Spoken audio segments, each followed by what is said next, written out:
Selamat siang. Welcome back to another Bali COVID-19 update. This is April 12th, 2022, and my name is Bruce. And what's the weather like today? It is another beautiful day in Bali, in Singaraja anyway. The wind speed is 4.2 kilometers per hour. Temperature 30.9 degrees Celsius, and the humidity is 62%, slightly cloudy, lots of sun, beautiful ocean. What more can you ask for? Thanks for the comments about the new format. It seems to be that everybody thinks that shorter is better, and I appreciate all of the comments, and well, I agree. After doing this for close to a week now, I think, it's a lot easier, and I've had several comments that I look more relaxed, and I am more relaxed because, while editing time is cut way down, I don't get to talk about everything I want to. It makes it a little more focused for me on picking out the things that I think are the best. I was hoping that there'd be something last night about the visa coming up, the changes, and the price structure, but I haven't seen anything yet. Let's get into this right now. What about the numbers? Looking good again. National new cases, 1,196. National recoveries, 3,978. National deaths, 48. So we're getting close to 1,000 on the new cases, and the deaths still below 100. That is excellent. And what about Bali? New cases, 18. Yes. Bali recovery, 77, and deaths, 0 once again. So the numbers are looking real good, and so I'm pumped, and tourists are continuing to fly in here. I'm pumped about that as well. Plenty of optimism now. People are getting back to work, and things are rolling. And vaccinations continue to be ongoing here. Let's get on to the main story. How's the Republic of Indonesia medical tourism project? This is what Luhut said. So he said the process of developing health tourism industry is still ongoing. Pak Luhut discussed this yesterday night, and he said that this project to build the international hospital and develop health tourism is happening. It's going to happen even though it has been delayed by the pandemic. He said the plan is to bring in specialist doctors from abroad, and that's still ongoing, and that's going to be interesting because that has been something that people have suggested for a long time and has just never happened. And he said that the Mayo Clinic is still running, the connection with the Mayo Clinic in the United States, the famous Mayo Clinic. The plan is to form an Indonesian Health Tourism Board, or IHTB, and the initial stage of this happened with the beginning of the construction project of the Bali International Hospital down in the south, and I talked about this a long time ago. And why is building an international hospital important? Well, one of the reasons is that there are 2 million Indonesians going for health services overseas. And countries that they go to, Singapore, Malaysia, Japan, the US, and I've heard some go to Korea for, what else, plastic surgery. Pak Luhut has previously said that the purpose of establishing the IHTB was to minimize public distrust in domestic medical institutions. I'm not sure how that's going to happen. I hope it does. Besides, he said, it also increases added value to the Indonesian economy. And so by minimizing public distrust of Indonesian medical facilities, if we have an international hospital here, hoping that the people that have money to go overseas for their health needs will come to Bali and do it here at the International Hospital. Additionally, Pak Luhut said that public awareness on health issues is showing a positive trend. He said this can be seen in the spending in the health sector, which in 2018 reached $337 per capita. Spending on health issues has been going up. And if you take a look at some of the hospitals here, they do a lot of online advertising, a lot of outreach. They have programs for people, health programs. They offer some discounts, some specials. Health is being paid a lot more attention to, and our health facilities are getting better, as well as the training for health personnel. And I say that, of course, as a father of a nurse. And finally, on this topic, there's been an increase in foreign direct investment in the health sector. The highest investments have come from Singapore, Australia, and China. And Pak Luhut said this indicates that the Indonesian health sector has promising investment opportunities in the future.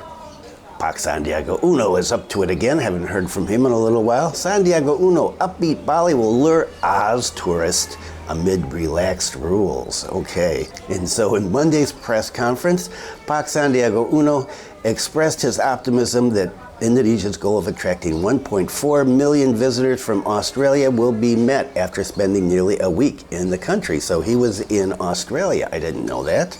He said during his meetings with people in Australia, very enthusiastic, highly enthusiastic about the prospect of coming back to Bali. And I think we all know that's true. And as an example, he gave Jetstar.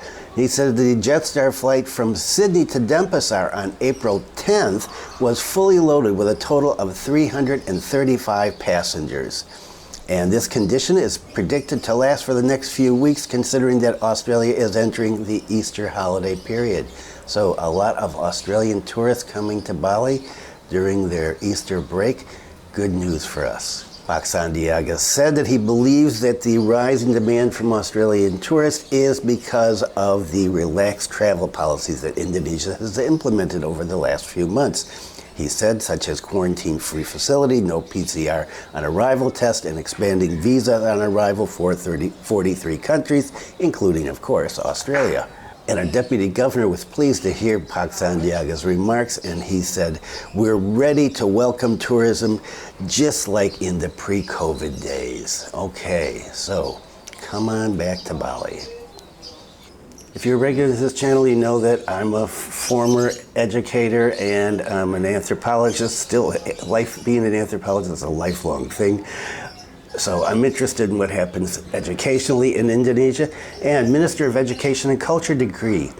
Pancasila replaces civics education lessons starting June 2022. So Pancasila subjects will replace PPKN subjects. The decision will take effect in July when the new school year starts. Pancasila education subjects will be taught to students from kindergarten all the way through high school. And so I said PPKN, they're going to replace PPKN. What is PPKN? PPKN is Pancasila in Citizenship Education, or Civics.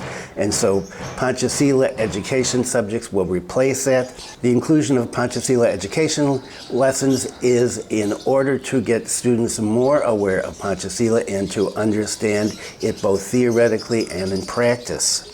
Learning materials will be applied to those two end goals. And so far, the Ministry of Education has compiled 15 Pancasila textbooks going from kindergarten all the way through high school.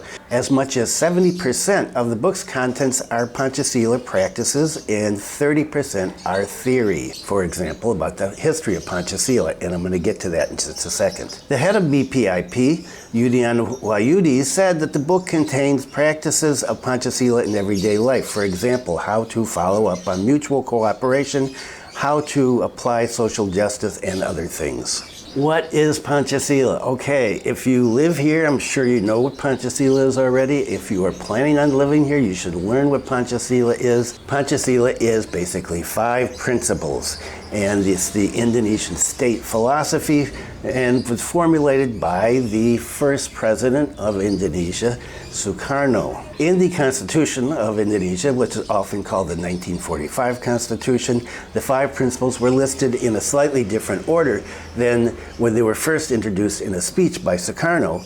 And what are the 5 principles? The belief in one God, just and civilized humanity, Indonesian unity, democracy under the wise guidance of representative consultation, and social justice for all people. There's some more to say about this, and I think I'll bring us up and talk about this in another video when I have some more time. As you know, I want to get as much as I can into the 10 to 15 minutes. So it'll be interesting to see how this is carried out. And here's the shield of Pancasila. And what does this represent? The bull represents democracy, the tree represents national unity, the chain, humanity, the rice and cotton represent social justice, and the star represents God. We'll talk some more about Pancasila in future videos. Now here's a story that I was going to talk about and then I decided not to. But yesterday night I was chatting with friends of mine around Asia, Taiwan, Japan, and South Korea. All three of them asked me the same thing. I said, what about this red river that you have in Bali? I said, how do you know about that? Well, it's in the news here. Really? So this is what's hit the international press about a red river. Red Denpasar river water turns out to be due to screen printing waste. Okay, gonna make this really short. So the Denpasar city government found the cause of water in the river in Denpasar had turned red because of disposal of waste from a screen printing business. Okay, and this is not new. That's why I said I didn't cover it to them, because this stuff has been going on since I've been here. So the Denpasar city government found the perpetrator and he's undergoing a trial for a minor crime for allegedly violating the Denpasar City Regional Regulation number 1 of 2015 concerning public hygiene and order. The owner of the printing business said, yes, it did happen, but it was because there was a leak. I wasn't able to stop it. And how did my friends in Asia find out about this? Well, a video showing the color of the water went viral on social media, and so I guess the international press picked it up as one of those stories. Red River in tourism hotspots. You never know how Bali is going to be viewed internationally until you talk to people from other countries, and you find out this is one of the things. People are going, oh, is the water polluted like that everywhere? No, it's not. But yes, pollution is a problem in Indonesia, a big problem, and here in Bali as well. Okay, that's it for today. If you found this video helpful, informative, useful, amusing, non-irritating, please consider giving it a thumbs up. And if you have not subscribed, please consider subscribing. Videos are Monday through Saturday, and on Sunday we do the food video. Thanks for viewing. Be kind to someone today. Stay safe, and I'll see you tomorrow.